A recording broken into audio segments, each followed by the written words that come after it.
Everton, e não tem como a gente falar nesse período dessa gestão, né, 2018, 2021, sem mencionar a pandemia de Covid-19, né, que a partir do início de 2020 assolou o Brasil e o mundo e trouxe grandes mudanças, né, em várias áreas da vida.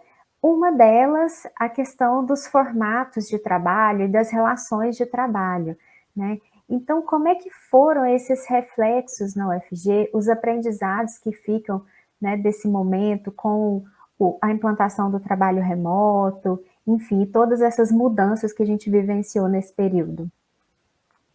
Sim, Ana Paula, é um capítulo muito complexo da história, né, brasileira, do mundo e da história institucional, porque foram aí mais de um ano e meio, né, de um estado de exceção para o qual não estávamos preparados, né? Isso eu falo assim, com tranquilidade.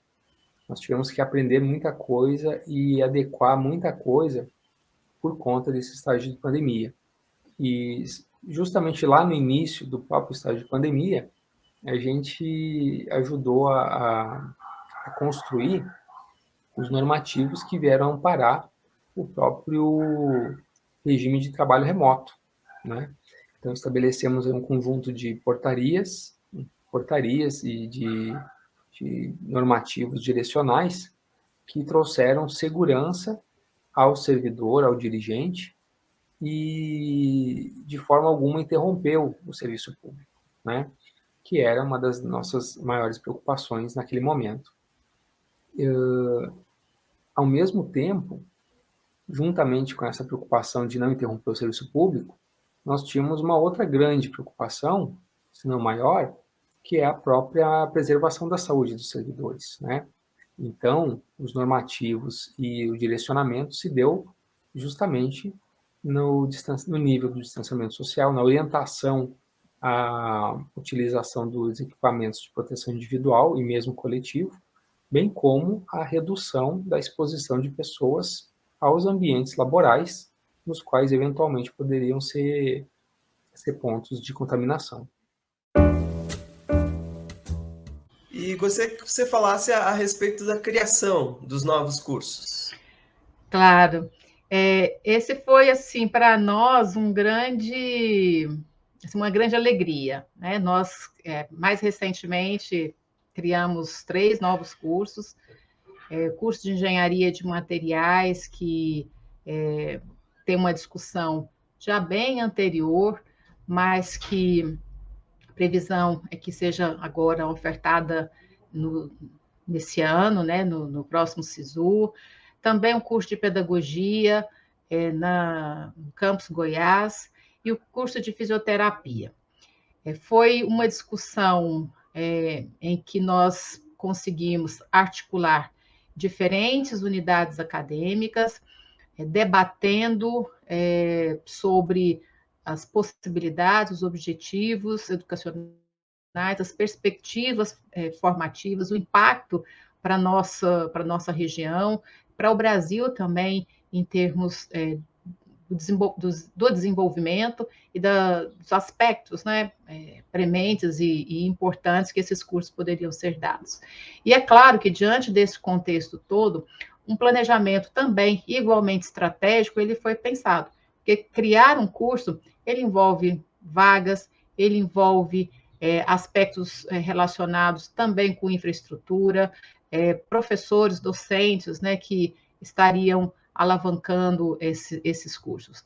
E, nesse sentido, houve todo um debate com as respectivas unidades acadêmicas que potencializariam, né, a criação, o desenvolvimento desses cursos, possibilidade também de docentes estarem ministrando disciplinas e também, lógico, com possibilidades, né, quando necessário, dessas vagas. E aí, quando eu falo em vagas docentes, e toda uma discussão foi premente nesse sentido. A comunidade, novamente, né, ao entender a relevância, a compreender todo esse processo, verificar quais são esses potenciais desses cursos, abraçou e nós conseguimos, então, mesmo com toda essa diversidade que nós estamos passando por ela, ainda criar 3 novos cursos e, oxalá, com perspectivas e projetos, viu, Fabrício, para o próximo ano, de mais cursos vindo aí pela frente. Eu não vou te adiantar, não, mas nós estamos aí com prospecções também futuras em relação a essa questão.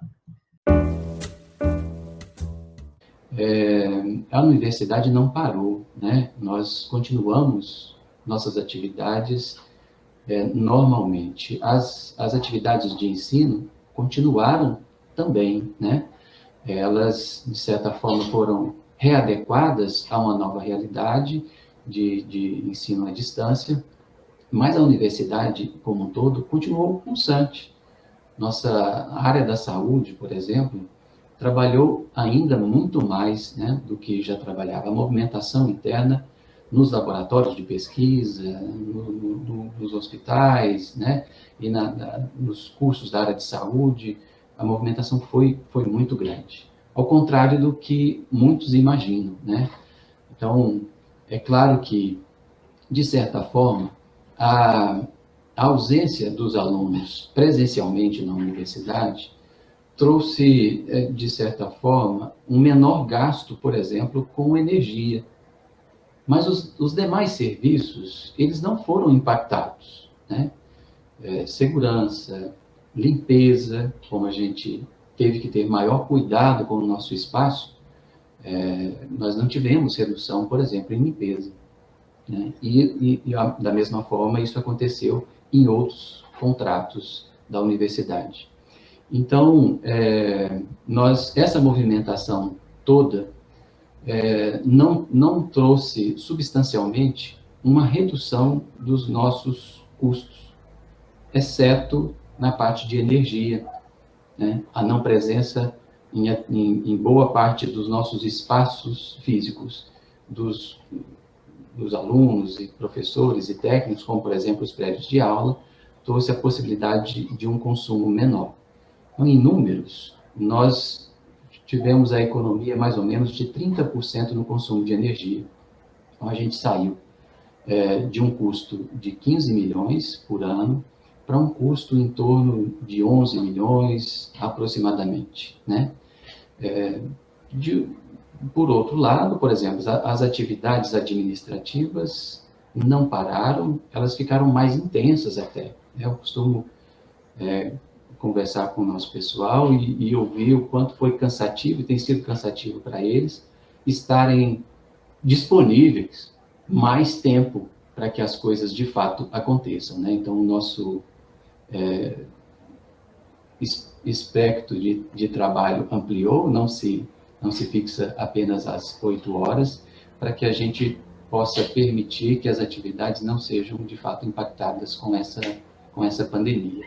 E agora gera uma grande expectativa aí de retorno, né? E a gente torce para não ter outras surpresas negativas e a gente, em um curto espaço de tempo, possa retomar essas atividades como em outros tempos, né?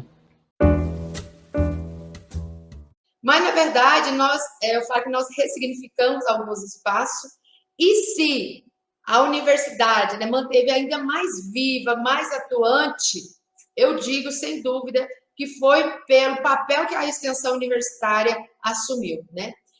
E aí, nesses 2 anos, nós tivemos mudanças internas que foi necessário orientar a comunidade como fazer essa extensão frente a uma pandemia, onde a extensão universitária é esse contato com a comunidade. Como que a gente vai fazer esse diálogo, tá no dia a dia da comunidade, se agora nós temos uma questão sanitária que impede, né?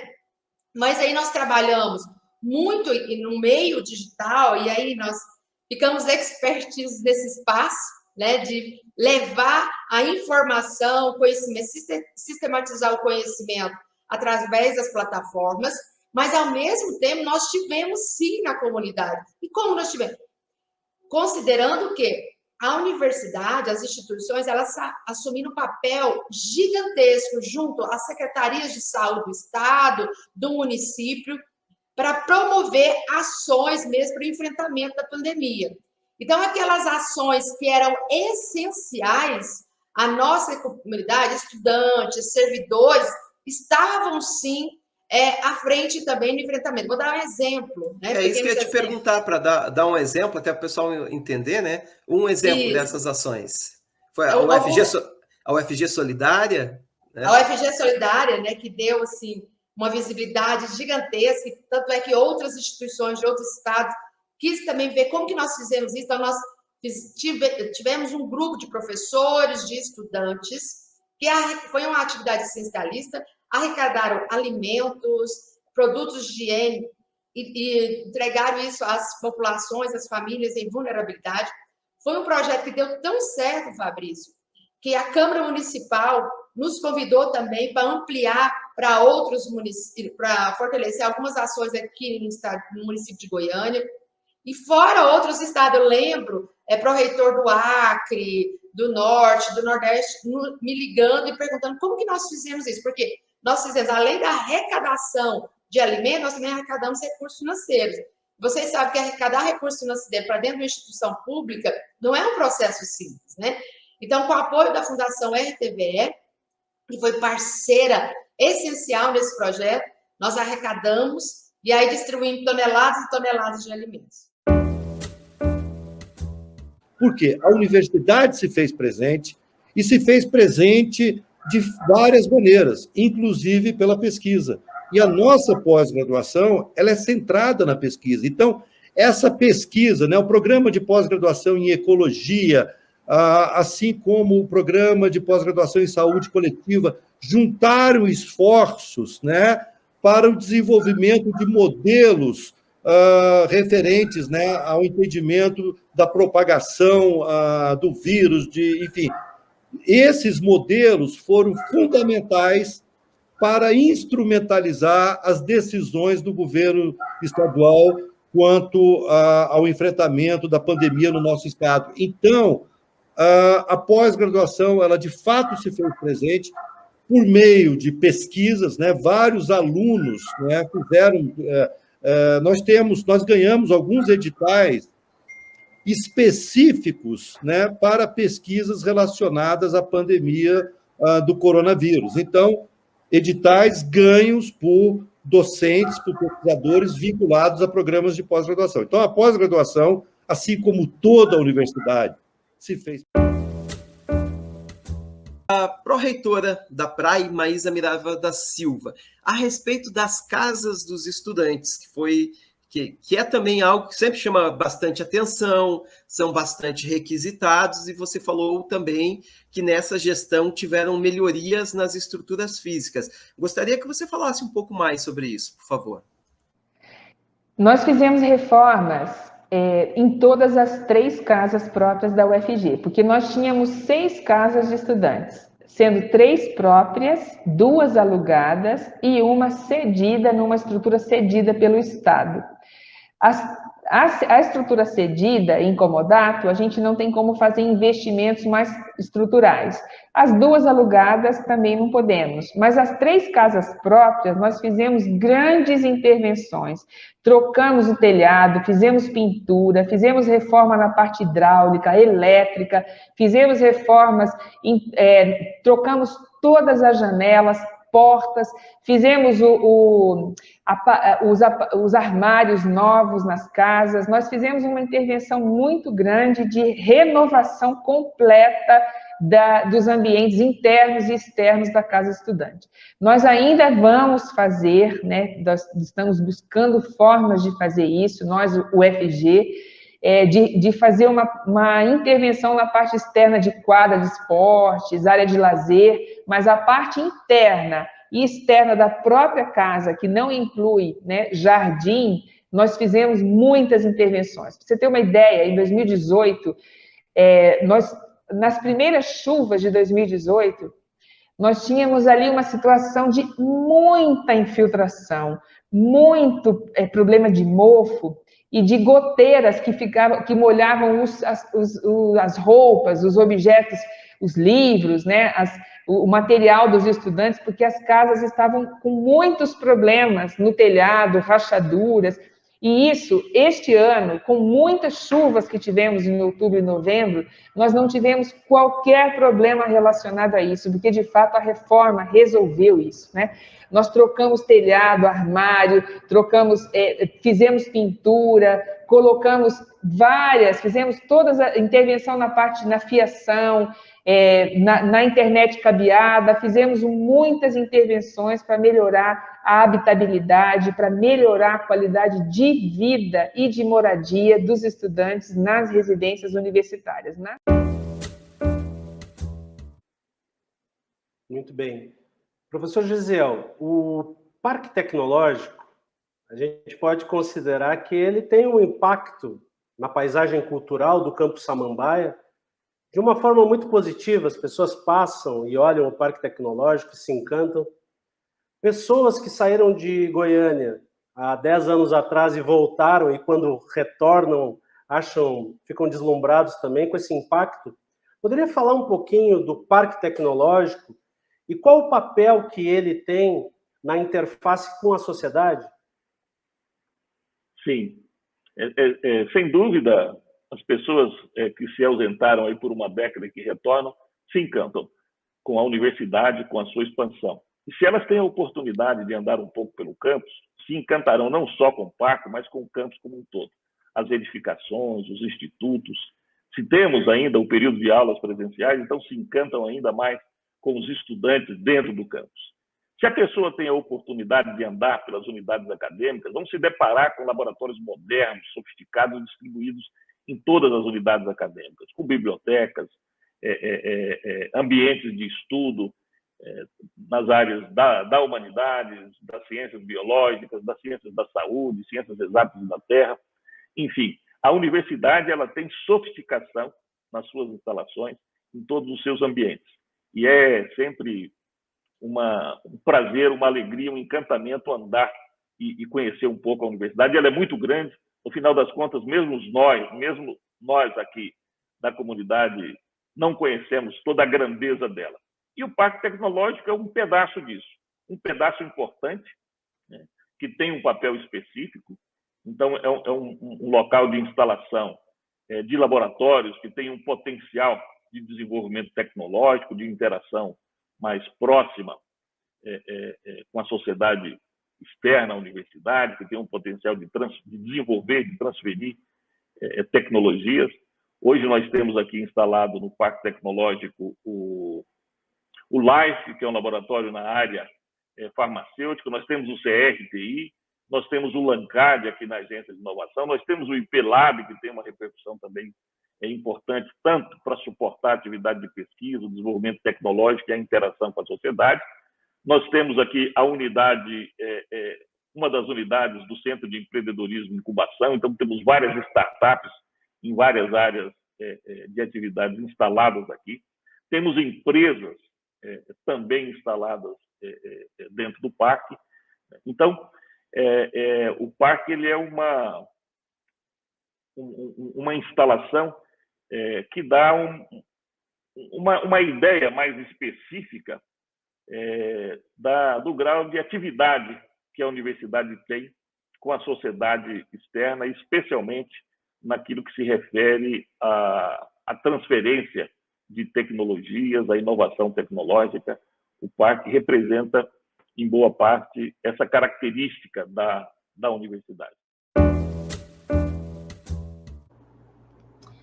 Bom, acho que nós teremos grandes desafios, né, nesses próximos 4 anos de gestão.